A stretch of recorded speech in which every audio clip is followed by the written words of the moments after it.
Dr. Zaidul, bisa mendengar Iya, suara saya? bisa. Assalamualaikum. Waalaikumsalam warahmatullahi wabarakatuh. Kabar baik dokter ya di pagi hari ini? Ya, alhamdulillah baik. Alhamdulillah, alhamdulillah. Senang sekali dokter bisa kembali berjumpa di pagi hari ini.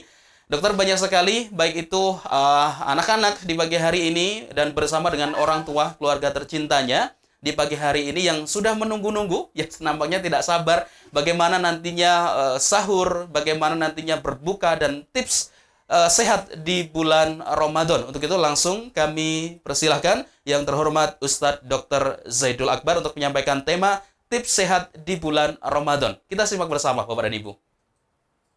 Baik, auzubillahi minasyaitonir rajim. Bismillahirrahmanirrahim. Assalamualaikum warahmatullahi wabarakatuh. Alhamdulillah wassalatu wassalamu ala Rasulillah wa ala alihi wa sahbihi wa mawala. Asyhadu an la ilaha illallah wa la syarika lahu wa asyhadu anna Muhammadan abduhu wa rasulun nabiyya ba'da. Qala Allah Ta'ala fil Qur'anil Karim, auzubillahi minasyaitonir rajim. Ya ayyuhalladzina amanu kutiba alaikumus syiyam kama kutiba alal ladzina min qablikum la'allakum tattaqun. Alhamdulillah atas begitu banyak nikmat dan karunia yang Allah berikan pada kita semua hari ini, dan semoga kita semua dimudahkan oleh Allah Subhanahu wa taala untuk bisa menjalani hari-hari ini dengan penuh kebaikan, menjalani hari-hari ini dengan penuh keberkahan, dan tentunya dengan semangat untuk mengejar Allah Subhanahu wa taala, mengejar dalam artian bahwa kita mendekatkan diri pada Allah dengan ibadah-ibadah yang wajib tentunya dan ibadah-ibadah sunnah yang sudah tentunya diajarkan oleh baginda Nabi alaihi salatu wassalam.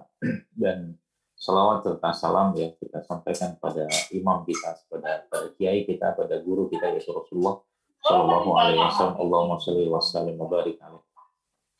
Baik, terima kasih atas undangan teman-teman dari Surabaya di hari penuh berkahnya. Semoga apa yang saya sampaikan ini juga bisa bermanfaat, dan tentunya harapan besarnya bukan cuma sekedar kajian yang didengar kemudian mungkin dicatat, tapi tidak ada perubahan sama sekali dalam kehidupan kita.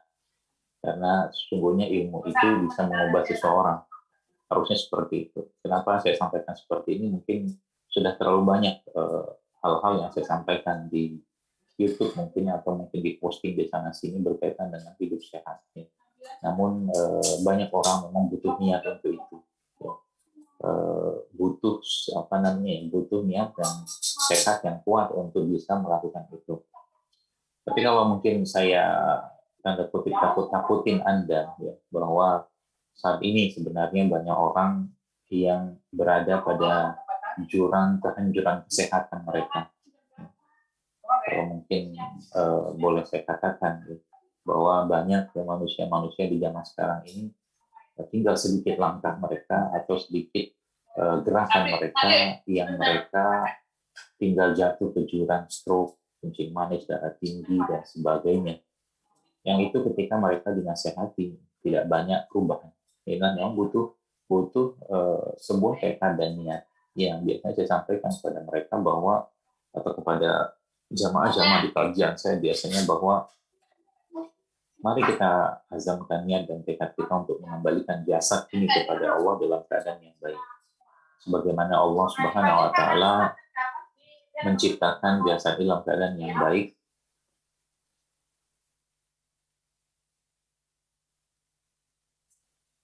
Ya, sebagaimana Allah Subhanahu wa taala menciptakan jasad ini dalam keadaan yang baik, dan kita bertekad tentunya untuk mengembalikan jasad ini juga kepada dalam keadaan yang baik.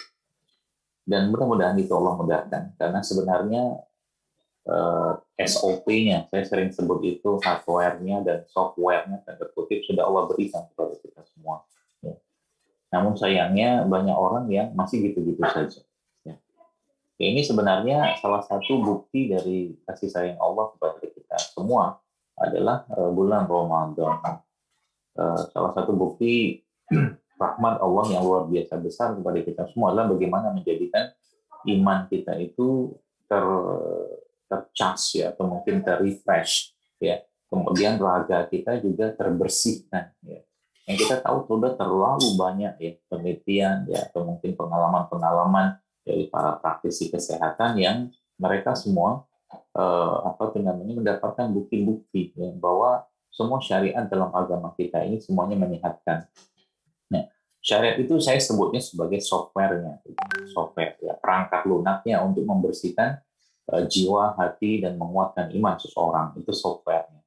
Ya, kita lihat ada syahadat, ya, ada puasa, ada zakat, ada haji, ya, apa itu namanya, ada puasa, Ramadan, seperti itu, segala macam kebaikan. Itu sebenarnya kalau kita lihat, Bapak Ibu sekalian, semua perintah-perintah Allah tersebut itu pada akhirnya akan menyehatkan tanda kutip jiwa seseorang atau iman seseorang, dan pada akhirnya lagi akan menguatkan raga seseorang. Contoh mungkin kita ambil sebuah apa itu namanya syariat yang diperintahkan Allah dalam salah satu rukun Islam, yaitu sholat. Ya. Sholat itu ya pernah juga saya tulis di postingan saya juga tentang bagaimana gerakan-gerakan sholat itu ternyata punya efek yang luar biasa kepada tubuh kita. Itu yang pertama. Lalu yang kedua, bagaimana bacaan-bacaan dalam sholat sebenarnya juga menguatkan ruh atau iman kita. Ya. Maka subhanallah, ya Allah Akbar, ya, kita bersyukur sekali diberikan syariat sholat sebenarnya, yang sebenarnya kalau mungkin dibahasakan dalam syariat itu perintah wajib, tapi sebenarnya itu kebutuhan, ya.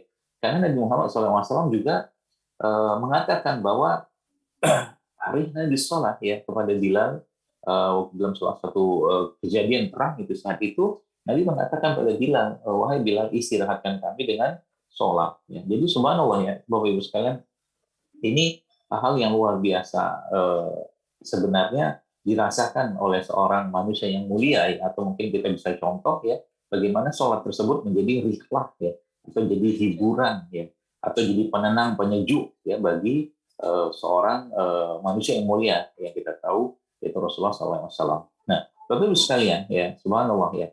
Nah, sebenarnya hal-hal tersebut dalam Islam sudah sangat dijelaskan dengan sangat detail, yang kita tahu karena kita belum sempurna.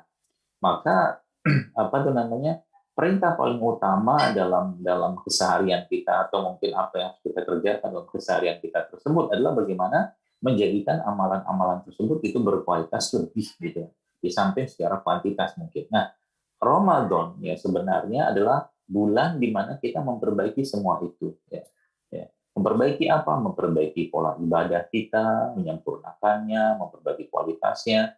Dan nanti mungkin baru masuk ke poin selanjutnya, yaitu tentang makanan. Ya, sebenarnya ini nggak terlalu penting tanda kutipnya di Ramadan. Ya, saya berulang kali dalam kajian-kajian yang saya sampaikan, sebenarnya nggak penting-penting banget kita bicara tentang makan waktu Ramadan, karena justru Ramadan adalah waktu di mana kita mengurangi makan. 11 bulan kita sudah banyak makan, 11 bulan kita sudah banyak tanda kutip nyampah, gitu kan. 11 bulan kita sudah terlalu banyak mengisi badan kita dengan makanan-makanan yang dimakan bukan karena kebutuhan, tapi karena hawa nafsu. Ya. Kita harus jujur dengan diri kita sendiri ya. Itulah yang terjadi pada diri kita. Sehingga apa? Anda bacalah, ya, kita baca dalam semua penelitian-penelitian penyakit-penyakit degeneratif yang ada saat ini.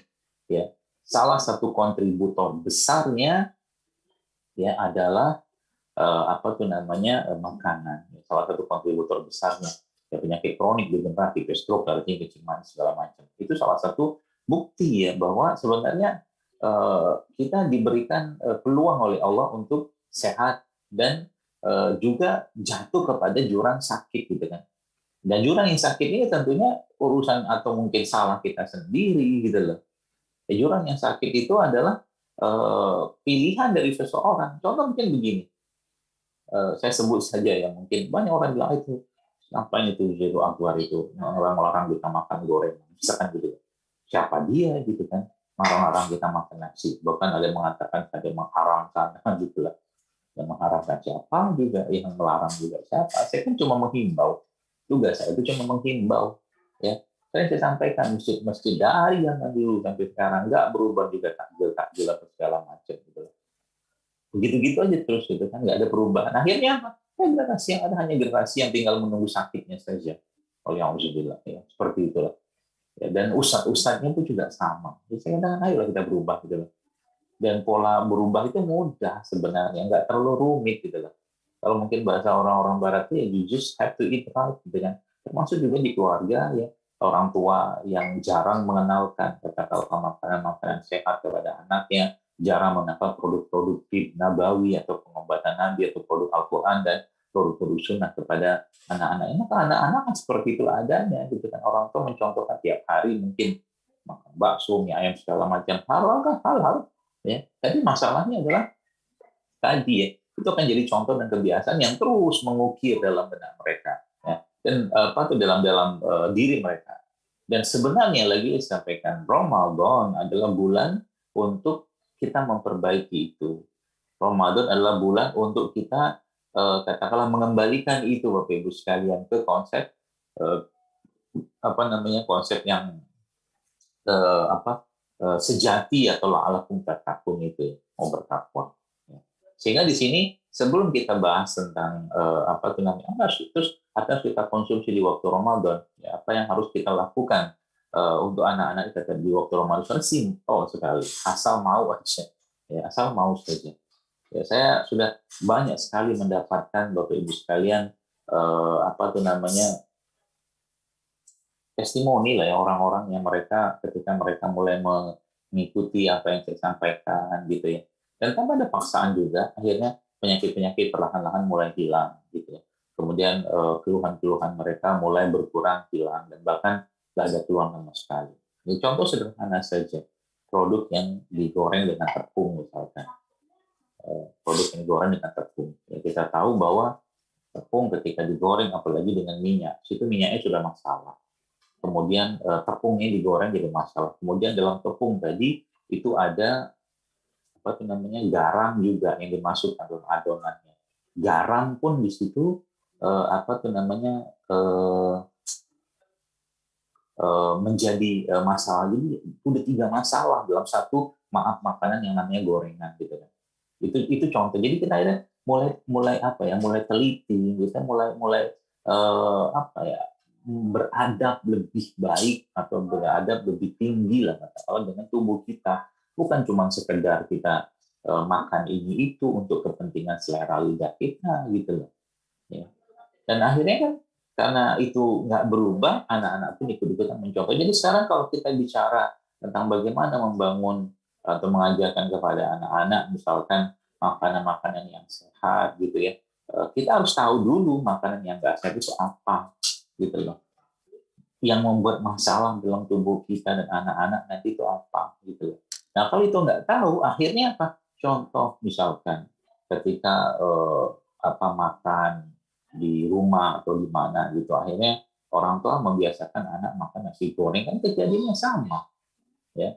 Ada tepung lagi, bukan tepung, ada karbohidrat digoreng lagi, minyak lagi, garam lagi gitu.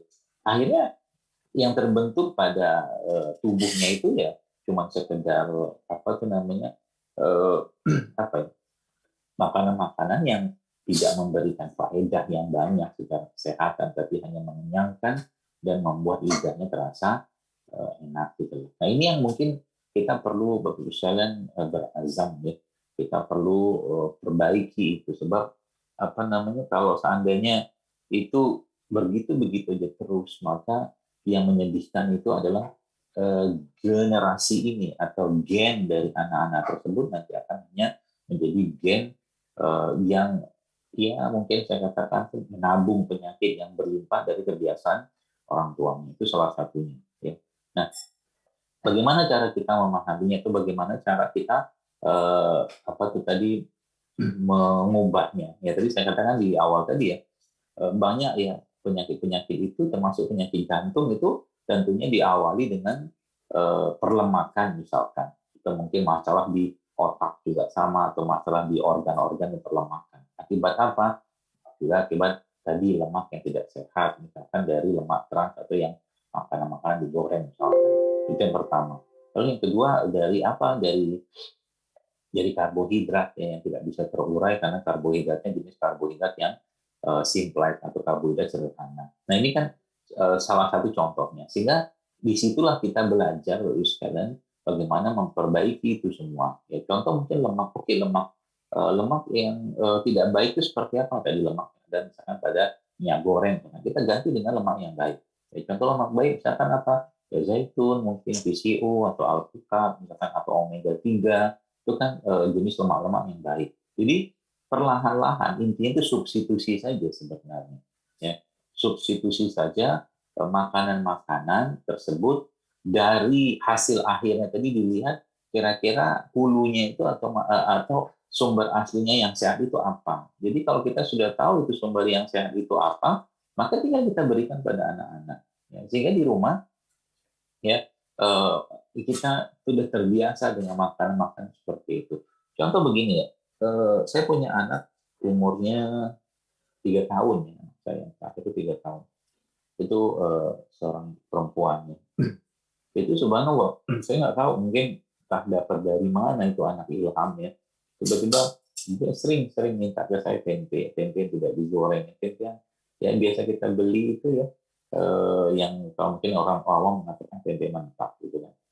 Nah, jadi mungkin ya Allah memberitahu dia tentang bagaimana saya sering menyampaikan tentang tempe sehingga dia suka tempe. Dia makan tempe begitu saja. Ya. Lalu yang kedua, saya lihat dia suka sekali dengan makan kurma. Ya, jadi buah-buahan terutama ya juga dia sangat gemar. Jadi ternyata kebiasaan dari orang tua itu kan direkam oleh anak sekalian, dan rekaman tersebut ya itu akan menjadi kebiasaan dalam dirinya kesehariannya kayak begitu ya. Tinggal nanti orang tua batasi ya. Orang tua mungkin larang hal-hal yang sifatnya tidak baik yang mereka yang membatasi. Kemarin ada dalam sebuah kajian ya, itu ada seorang yang bertanya kepada saya, ini bagaimana kalau anak saya ini sukanya makan ini itu segala macam yang nggak sehat. Saya tanya sama bapak tersebut yang apa tuh namanya, yang anak bapak tadi sudah bisa nyari nafkah belum gitu kan? Ya enggak lah, kan dia punya nafkah katakanlah keseharian dia kan dari orang tua. Maka saya katakan kepada bapak tersebut ya, bahwa apa tuh namanya, kalau gitu ya bapak tahanlah, jangan belikan gitu kan, anda yang punya otoritas gitu loh untuk membelikan itu. Jadi akhirnya yang terbiasakan dengan mereka tuh makanan-makanan yang sehat gitu loh. Terus nanti gimana kalau mereka di luar ketemu kan nggak sering-sering, oke lah itu kita namakan cheating gitu. Itu salah satu polanya.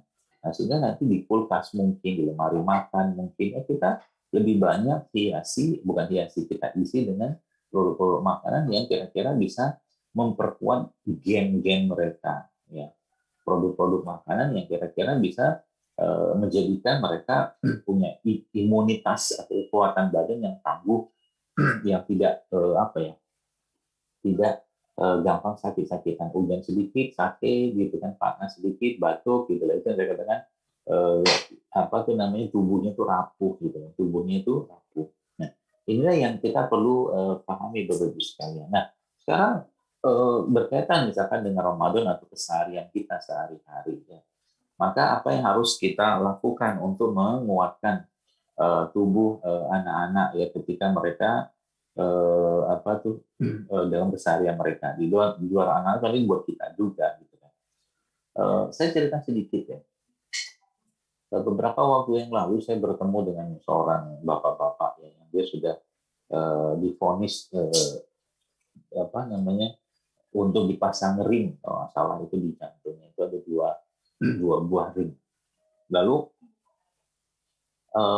subhanallah ya, dia baca lah apa-apa yang saya sampaikan itu, kemudian dia mulai mempraktekannya, dia mengubah pola makannya gitu kan, dia mengubah pola pola hubungannya dengan Allah lebih bagus lagi gitu ya. Itu ternyata beberapa bulan kemudian, sebulan atau 2 bulan saya lupa, itu ternyata waktu dokter memeriksa lagi itu jantungnya sudah bersih gitu kan.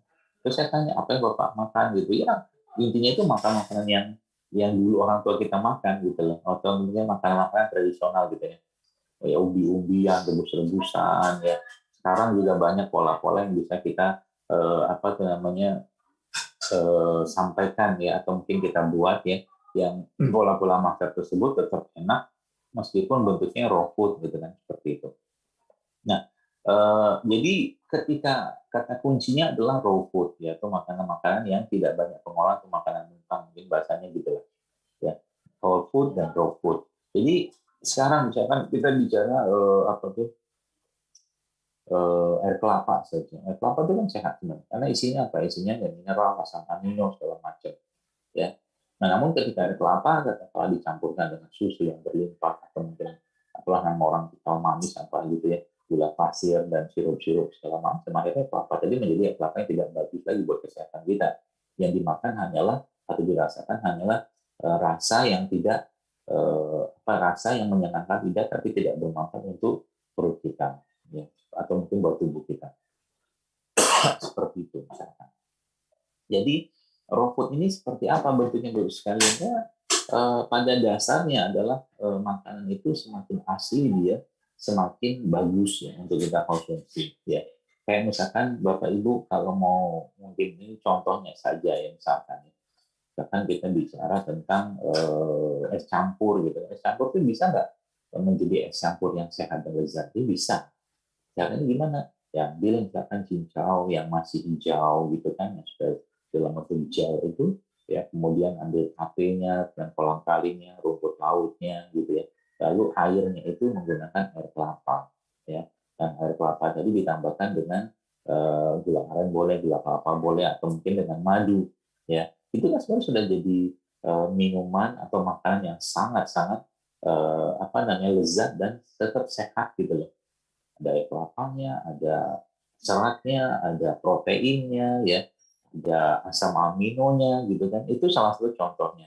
Ya inilah mungkin yang di bulan Ramadan dalam jangka waktu yang atau waktu kita makan yang tidak terlalu banyak, maka itulah yang kita boleh kenalkan kepada anak-anak. Piring-piring kita di rumah gitu ya, mulai lebih banyak lagi berisi katakanlah buah-buahan beraneka ragam warna dan rasa gitu ya. Kemudian kita mengajak atau mengajarkan kepada mereka untuk ya membiasakan minum air putih, minum air madu ya. Itu salah satu bentuk ya, bentuk cara kita untuk juga buat diri kita sebenarnya membiasakan hidup sehat itu. Misalkan sirup-sirupan mungkin kita ganti dengan air madu ya.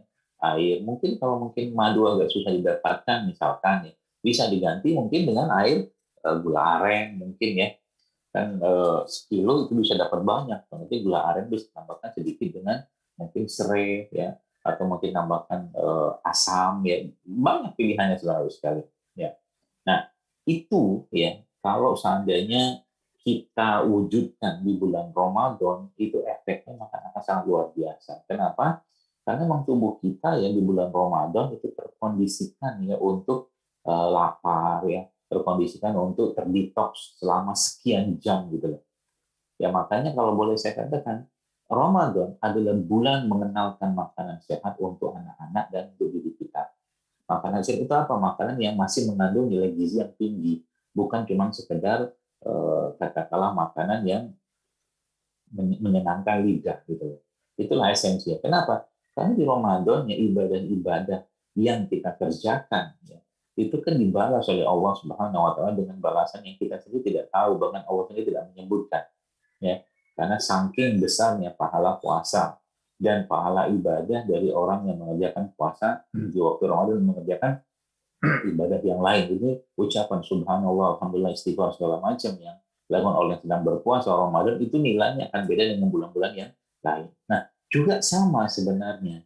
Jadi kalau seandainya kita di rumah ya, keluarga muslim itu mengingatkan pada Allah, ya Allah berikan aku rezeki, mudahkan rezekiku sehingga aku bisa memberikan makanan yang terbaik untuk keluarga aku di rumah, anak istri suami di rumah misalkan, maka itu akan bernilai pahala di sisi Allah gitu kan.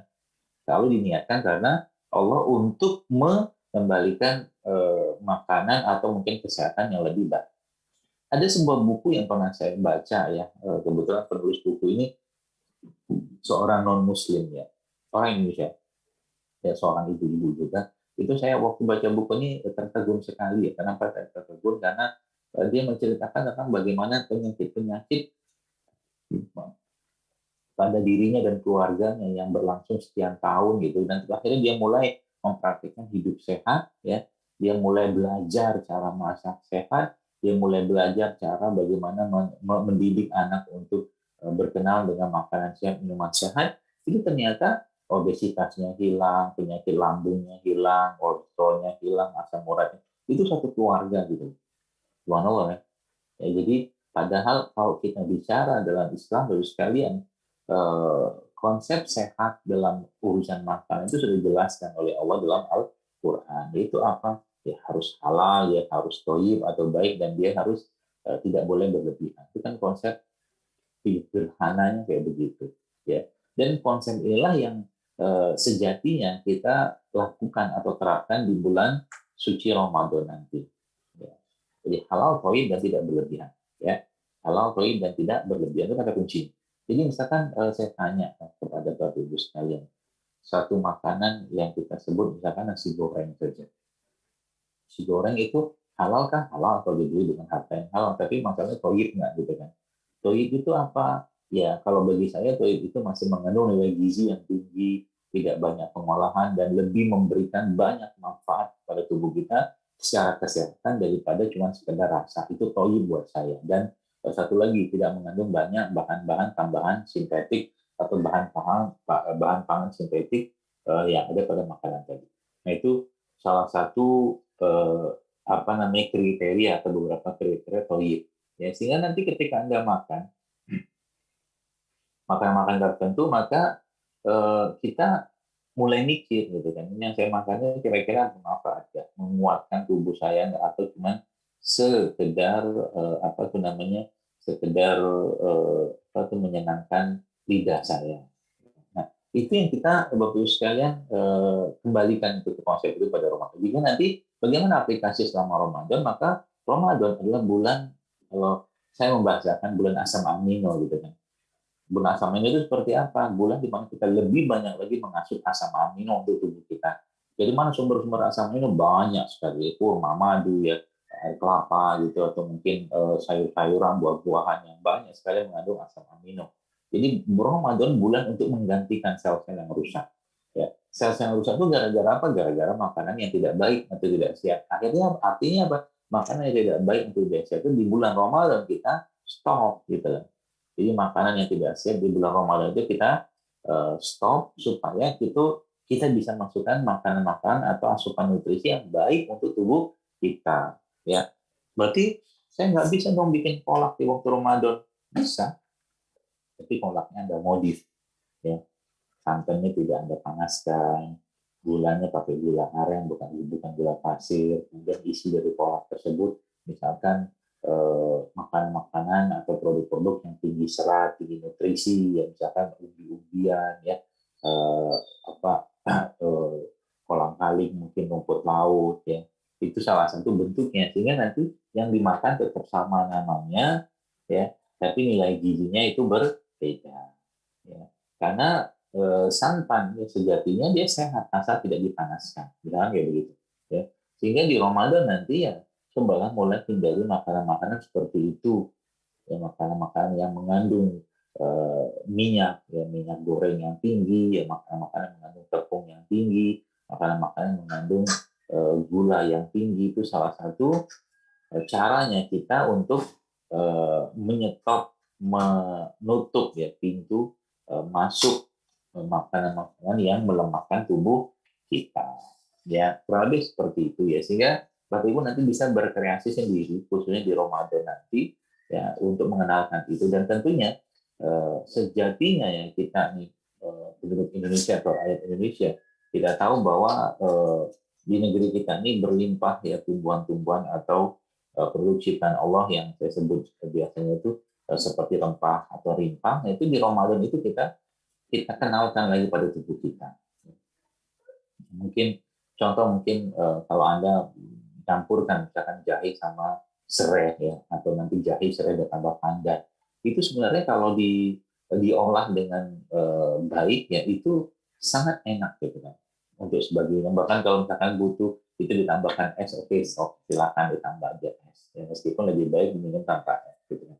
Atau minuman-minuman seperti kunir asem ya, jahe serai, mungkin atau jahe pandan, ya itu sebenarnya kita bisa lakukan di bulan Ramadan ya, untuk mengembalikan konsep sehatnya tubuh kita tadi ya.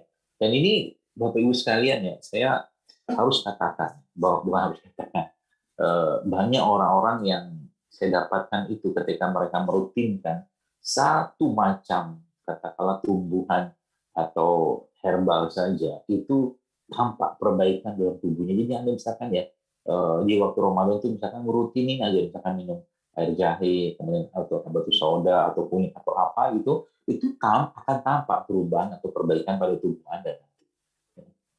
Kenapa? Karena memang di Ramadan yang kita tidak terlalu banyak makan, ya. Kita tidak terlalu banyak makan, lebih banyak waktu kita berdiam diri atau berpuasanya, baik di pagi ataupun malam, sehingga di waktu-waktu yang tidak makan tersebut tubuh melakukan detoksifikasi. Dan ketika di luar proses atau mungkin di luar fase detoksifikasi tersebut, nah kita berikan asupan-asupan yang terbaik pada tubuh. Ya. Nah ini yang apa tuh namanya bisa kita harusnya kita wujudkan di bulan Ramadan nanti atau mungkin bulan-bulan yang lain. Ya. Percayalah, boleh saya katakan Gus, ketika Anda memperbaiki pola makan Anda, itu 60-70% ya, itu tubuh kita akan kembali sehat ya, dan keluhan-keluhan tadi akan hilang. Dan ketika Anda mencontohkan itu kepada anak-anak Anda di rumah atau anak kita di rumah, mereka pun akan menjadi atau menjadikan itu sebagai bagian dari kebiasaan hidup atau keseharian mereka yang nanti akan dibawa terus ya ke depan. Ya. Jadi apa itu namanya, kurang lebih seperti itu. Jadi Ramadan lagi-lagi sampaikan ya bulan lebih baik. Ya. Makan kelapa, iya makan kelapa, atau makan apa namanya, kelapa parut itu ya, itu juga bagus ya, sebenarnya karena dia mengandung lemak yang baik untuk jantung. Itu salah satu. Jadi ketika kelapa tadi misalkan atau air kelapa itu di mana dipanaskan atau bukan makan santan dari dipanaskan, maka dia berubah ya menjadi lemak yang nanti bisa jadi masalah buat tubuh gitu kan, terutama apa tuh namanya santan, kayak santan kalau santannya asli bagus loh, tapi kalau santannya sudah mengalami pengolahan bahkan dipanaskan ya, maka itu akan jadi masalah buat pembuluh darah kita termasuk buat jantung ya.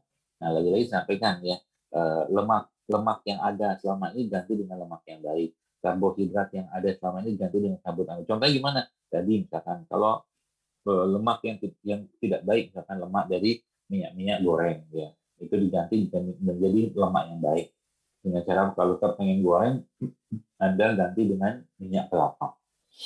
Kemudian karbohidrat misalkan yang biasa makan nasi putih yang penuh dengan logam berat atau pestisida, yaitu ganti dengan beras-beras organik, atau kalau seandainya beras organik agak sulit dapatkan karena anggaran misalkan belum cukup, misalkan udah singkong kan bisa. Singkong kan setahu saya juga tanaman yang tumbuh alami ya, tanpa menggunakan pestisida lah, katakanlah seperti halnya beras atau padi ya.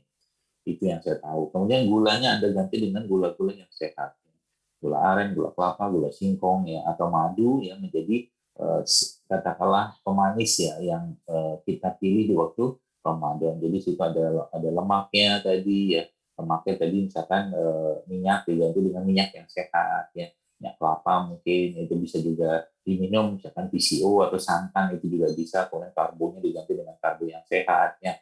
Kemudian apa tuh namanya, vitamin-vitamin AC atau asam amino yang kita bisa dapatkan dari sumber-sumber makanan atau minuman sehat seperti air kelapa ya, atau mungkin buah-buahan tertentu ya. Nah itulah termasuk rempah rimpang juga sama yang kita jadikan sebagai salah satu kebiasaan kita yang kita terapkan di bulan Ramadan. Gambarannya kayak begitu ya. Dan mudah-mudahan ini bisa diterapkan di rumah ya Bapak Ibu sekalian, dan khususnya buat kita ya orang tua atau Bapak Ibu sekalian yang nanti sebenarnya dengan konsep seperti ini kita itu sebenarnya sedang menyelamatkan generasi ya. Kok bisa sampai ke generasi? Karena memang apa yang dimakan oleh orang tua ya itu akan menjadi bagian dari tubuhnya, dan kalau dia lahir ya atau maaf hamil ya si ibu itu ya, maka hamilnya dia atau kondisi janin di kandungannya itu kan sangat tergantung dari nutrisi atau asupan yang diasup oleh ibunya tadi ya. Maka saya sering sampaikan apa yang kita kerjakan berkaitan dengan memperbaiki pola makan ini sebenarnya bukan hal kecil, tapi ini hal besar yang bisa insya Allah bismillah ya menyelamatkan banyak orang dari jurang masalah-masalah kesehatan yang tinggal mereka satu langkah saja mereka jatuh ke sana ya. Jadi jadikan ya momen Ramadan ini sebagai bulan buat membentuk kebiasaan itu, sehingga nanti setelah Ramadan kita bisa merasakan tubuh yang paripurna ya. Saya kira mungkin demikian yang berapa 11 ya paparan dari saya, mungkin supaya ada interaktif, mungkin saya kembalikan lagi pada moderator untuk kita mungkin bisa diskusi atau nanya jawab. Demikian mungkin. Assalamualaikum warahmatullahi wabarakatuh. Waalaikumsalam warahmatullahi wabarakatuh. Terima kasih Ustadz Dr. Zaidul Akbar. Banyak sekali ya, Bapak dan Ibu, poin-poin penting yang bisa kita dapatkan tadi, terutama berkaitan dengan bulan Ramadan. Adalah saatnya kita memperbaiki ibadah kita. Nantinya kita semakin baik lagi, bagaimana sholat dan lain sebagainya. Dan juga tadi sudah diingatkan gitu ya oleh Dr. Zaidul Akbar bahwa nantinya di bulan Ramadan yang biasanya berbukanya ini dengan gorengan, dengan tepung-tepungan atau tempe gitu ya, atau favoritnya para ibu ini harus benar-benar dikurangi atau dihilangkan gitu ya. Kalau sukanya dengan tempe, mungkin bisa mencoba resepnya Dr. Zaidul Akbar. Ada yang sedang viral kemarin, sedang ramai-ramainya adalah sandwich tempe gitu ya. Banyak yang menganggap bahwa tempe itu masih mentah, padahal itu tempe sudah matang karena kedelainya itu sudah dimasak gitu ya.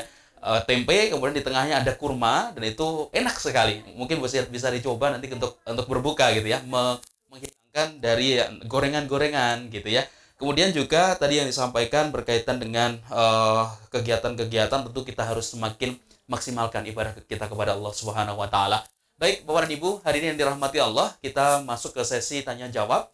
Bapak dan Ibu boleh bertanya langsung kepada Ustadz Dr. Zaidul Akbar, di mana formatnya silahkan ketik nama, kemudian dari mana asal kotanya, kemudian pertanyaannya. Silahkan, dan mohon disesuaikan dengan tema di hari ini ya, yakni tentang tips sehat di bulan Ramadan. Bapak dan Ibu ataupun juga bersama dengan anak-anaknya juga bisa nanti bertanya melalui kolom chat saja ya, dituliskan silahkan. Saya bacakan Ustadz pertanyaan, beberapa pertanyaan yang sudah masuk ya di pagi hari ini. Salah satunya pertanyaan dari ya, siapa ini, boleh diturunkan sedikit? Ya, oke.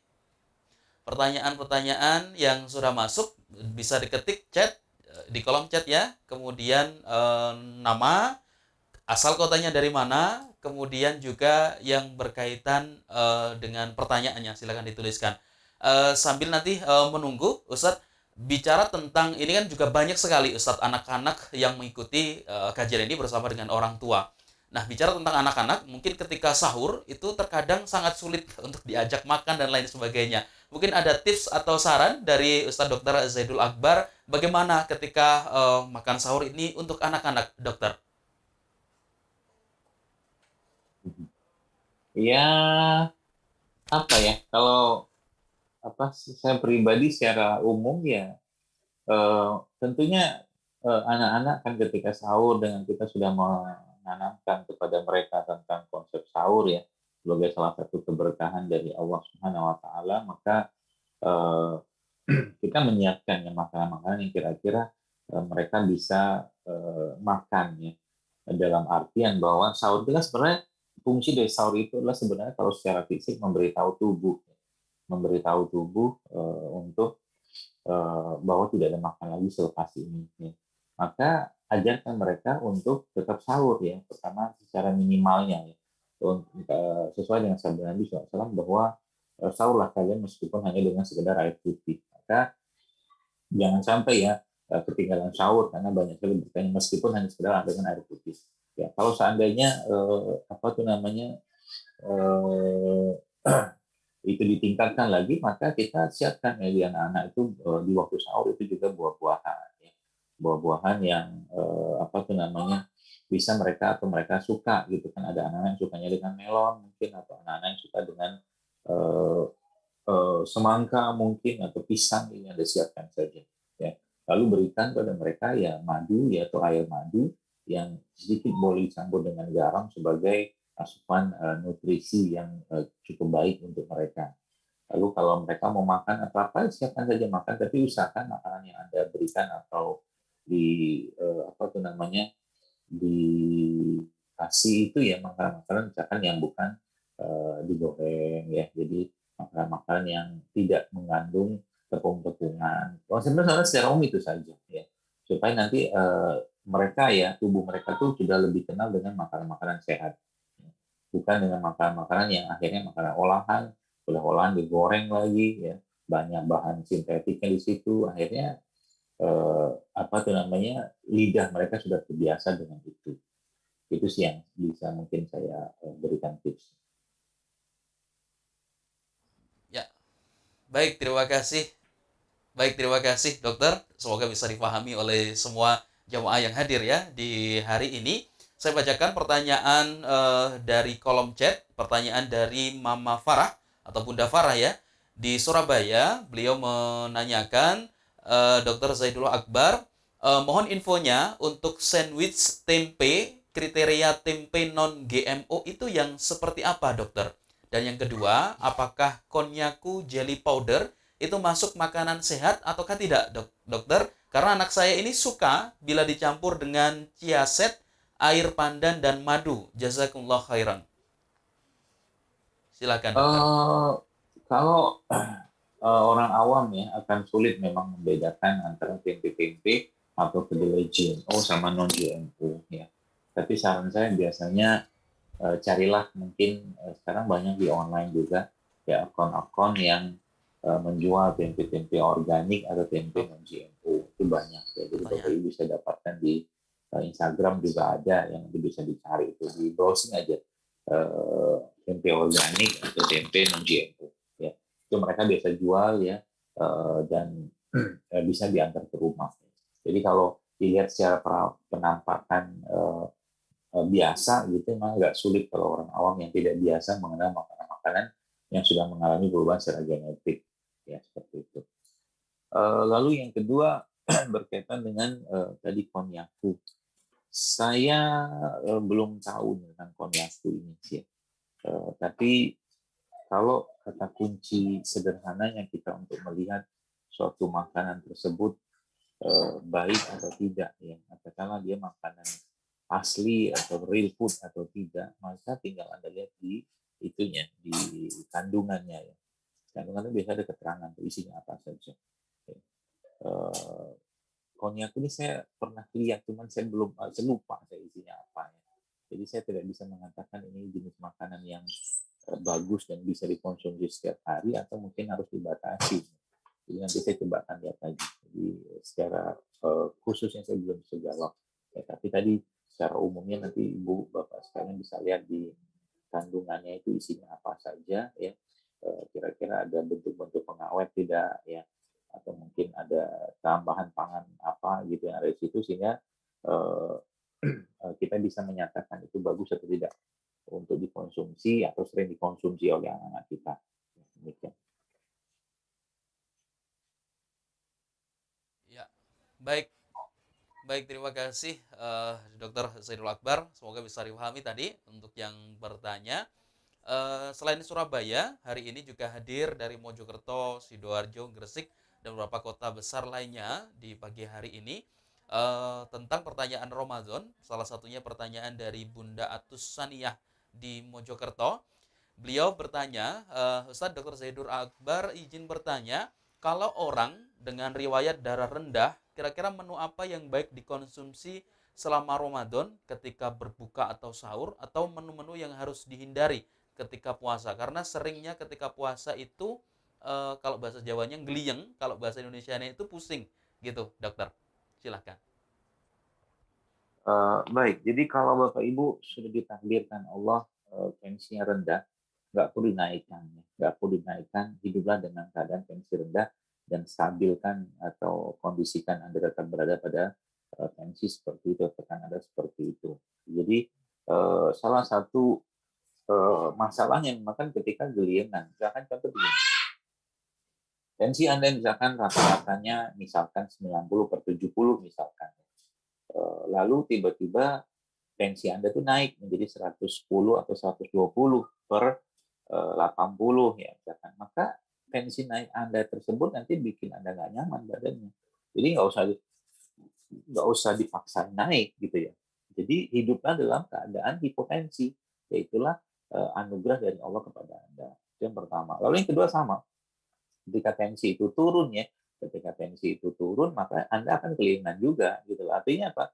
Pertahankan pola makan Anda, ya, pertahankan pola makan Anda yang bisa mensuplai kalori atau nutrisi yang biasa Anda konsumsi setiap hari di luar Ramadan. Ya, maka perlu ada strategi, misalkan ketika Anda makan buka dan Anda makan sahur ya, untuk badan itu senantiasa terkondisikan apa tuh namanya tidak terlalu turun tensinya. Ya, makan makanan yang sifatnya bisa mendinginkan tubuh misalkan karena buah-buahan yang banyak airnya seperti semangka itu dikurangi. Salah satu contohnya itu. Kemudian apa tuh namanya minuman-minuman yang sifatnya juga menurunkan tekanan darah yang seperti teh gitu ya, itu juga dikurangi. Terus apa yang harus saya konsumsi ya atau apa yang perlu saya konsumsi ya makan saja secara umum ya. Tapi tadi beberapa rules-nya itu seperti saya sebutkan tadi dan tingkatkan asupan protein ya dalam tubuh kita dalam di waktu Ramadan. Protein itu ya bisa jadi daging-dagingan ya, bisa jadi apa protein dari nabati itu juga bisa. Sehingga apa namanya tubuhnya tetap stabil ya, tidak naik tidak turun. Ya, itu salah satu yang saya pahami ya untuk menjaga keseimbangan orang-orang yang sedang hipotensi. Jadi nggak perlu capek-capek untuk dinaikkan karena toh akan turun lagi. Nah, turunnya itu yang stabilnya itu yang kita pertahankan. Artinya menu di sahur sambil berbuka harus sangat cukup mensuplai itu ya termasuk Anda mengkonsumsi lemak-lemak yang baik seperti mungkin alpukat, ya biji-bijian, ya kacang-kacangan, ya zaitun, pisio. Ya. Jadi terus apa tidak perlu dipaksakan untuk tensi itu naik. Ya. Seperti itu mungkin. Ya, baik, terima kasih. Dan kalau sebagian besar tadi yang bertanya adalah para bunda atau ibu, saya beri kesempatan untuk para ayah atau bapak ya. Di pagi hari ini juga ada Pak Tio di Surabaya. Beliau bertanya, Ustadz Dr. Zairul Akbar, saya ini memiliki asam lambung. Nah, apabila berpuasa ketika sahur, apakah perlu harus terus meminum obat asam lambung? Begitu juga ketika berbuka puasa agar nanti ketika puasa ini tidak kambuh asam lambungnya. Mohon pencerahannya, dokter. Kalau Bapak Ibu mungkin bertanya tentang obat asam lambung ya, mungkin sepertinya bukan saya tidak bisa dan tidak mau menjawab karena Anda minum itu kan atas arahan dari mungkin dokter yang memberikan itu kepada Anda. Ya silakan mungkin konsultasikan ke dokter itu.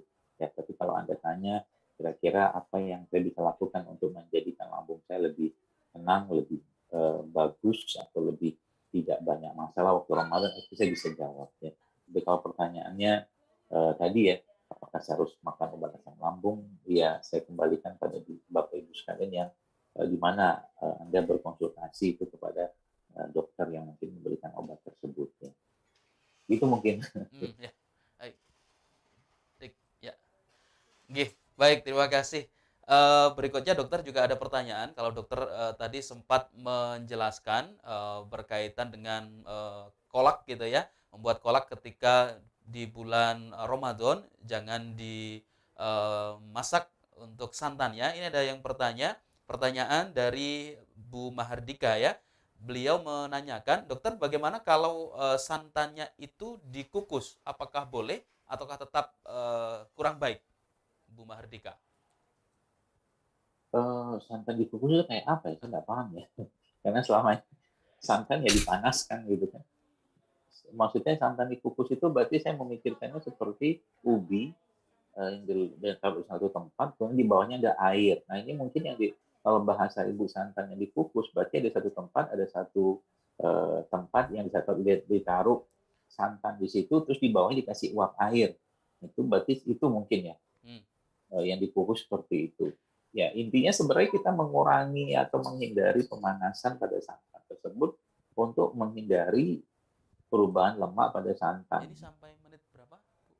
Ya, jadi sebenarnya apa salahnya, apa masalahnya ketika Anda makan santan yang mentah gitu? Tidak masalah. Makan aja santan mentah, orang nggak ada apa-apa kok. Mau santan dari ciptaan Allah juga santannya atau kelapanya gitu. Jadi makan aja santan, ya. Tapi jangan banyak-banyak. Jadi jangan banyak-banyak. Jadi misalkan berapa takarannya seperempat. Jadi kalau kelapa itu ada bulatan begitu, kelapa buat bikin santan itu seperempatnya aja dalam satu hari ya.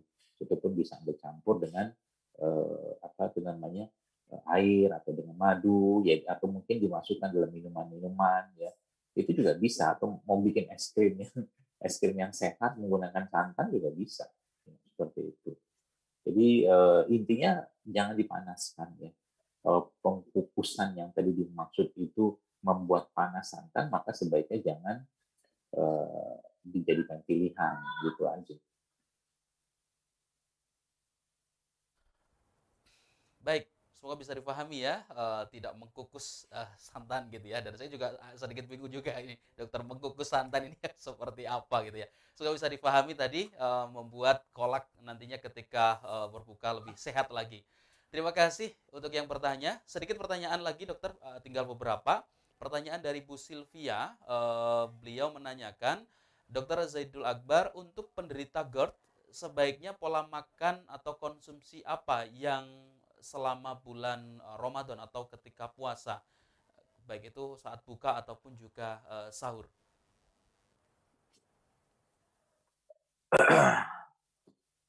Salah satu yang saya sarankan biasanya pada orang-orang GERD ini, mungkin sebenarnya sudah banyak sekali saya posting ya, di Instagram juga ada, yaitu air tajin. Jadi coba mulai rutinkan minum air tajin di bulan Ramadan, ya, baik di waktu sahur ataupun berbuka. Jadi berasnya jangan beras biasa, tapi beras organik. Ya. Saran saya itu. Jadi itu bisa Anda konsumsi dari membuat air tajin. Lalu Anda juga bisa campurkan juga dengan mungkin gamas atau teripang atau timun laut ya. Itu untuk mendapatkan kolagennya. Lalu karbohidratnya gimana? Anda tetap makan karbohidrat, tapi karbohidratnya Anda dapatkan dari apa tuh namanya, karbohidrat yang bagus ya, atau kompleks seperti beras coklat atau beras hitam, beras merah, atau mungkin singkong atau ubi juga bisa ya, Anda dapatkan sumber karbohidrat tadi. Jadi makanan-makanan yang sifatnya apa tuh namanya ya, eh, ya membutuhkan lebih banyak enzim ya dalam tubuh untuk mengolahnya, ya itu sebaiknya dihindari. Contohnya ya tepung.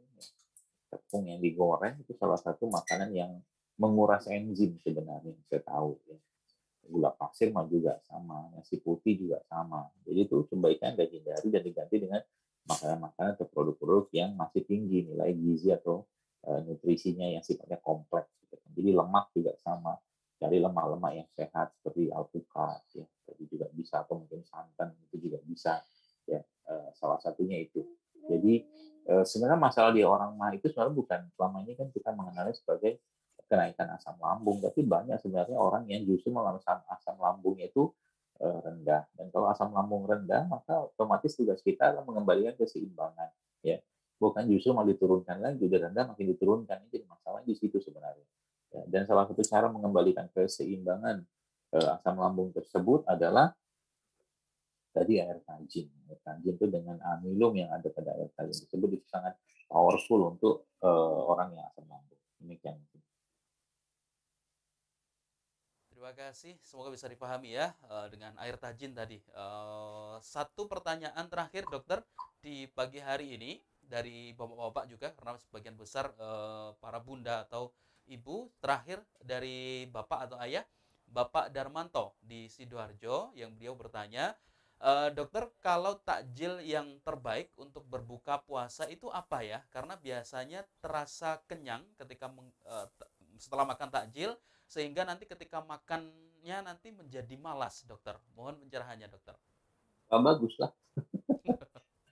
Kalau takjil sudah bikin kenyang, ya nggak usah makan lah. Habis itu kan nanti makan. Kalau kenyang, kalau lapar saja. Jadi ya sebenarnya tidak ada patokan, setahu saya tidak ada patokan mutlak kita harus makan apa. Cuman ya, kalau kita kembali kepada konsep Rasulullah, kan Rasulullah tuh ketika beliau berbuka mengkonsumsi kurma. Kurma itu apa? Kurma itu kan karbohidrat ya. Karbohidrat itu gula yang bisa memberikan kekuatan atau tenaga buat tubuh. Jadi kalau ditanya takjil yang paling bagus apa, takjil Rasul, yaitu apa? Kurma, ya, baik kurma basah atau kurma kering ya. Kalau kita nggak punya, berarti apa ya, buah-buahan yang mungkin bisa kita konsumsi, ya bukan di jus tapi dimakan, itu juga bisa. Ya paling mentok-mentok kalau nggak ada semua juga ya putih, sebagaimana Nabi mengajarkan seperti itu. Jadi kalau ditanya apa takjil yang terbaik, ya takjil yang bisa memberikan tenaga dengan cepat. Kalau tenaga dengan cepat, maka ya salah satu sumber yang paling mudah yang kita bisa dapatkan adalah karbohidrat ya, seperti tadi kurma atau air madu ya. itu juga bisa ya. Atau air putih minimal ya sebagai salah satu cara untuk menguatkan tubuh kita dengan hidrasi ya, seperti itu. Jadi ya pilihannya kurma ya, kalau nggak ada kurma mungkin buah-buahan, kalau nggak ada ya mungkin dengan madu ya, air madu ya, itu sudah sangat cukup insya Allah. Demikian.